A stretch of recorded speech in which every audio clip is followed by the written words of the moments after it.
మొక్కల్లో వ్యాధులను కలుగజేయు సూక్ష్మజీవులు.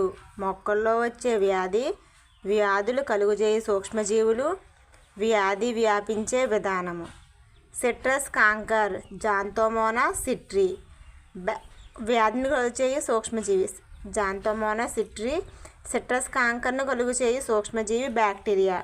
వ్యాపించే విధానం గాలి ద్వారా. చెరుకు ఎర్రకుళ్ళు తెగులు కొల్టోట్రైకమ్ ఫాల్కేటమ్. శిలీంధ్రం వల్ల వ్యాధులు కలుగజేయు శిలీంధ్రము. వ్యాధులు కలుగజేయు సూక్ష్మజీవి శిలీంధ్రము. వ్యాధి వ్యాపించే విధానము గాలి మొలకలు. వేరుశనగలో టిక్కా తెగులు సెర్కోస్పోరా అరాకిడికోలా. వ్యాధులు కలుగజేయు సూక్ష్మజీవి శిలీంధ్రం. వ్యాధి వ్యాప్తి చెందే విధానము గాలి విత్తనాలు. పొగాకులో మొజాయిక్ వ్యాధి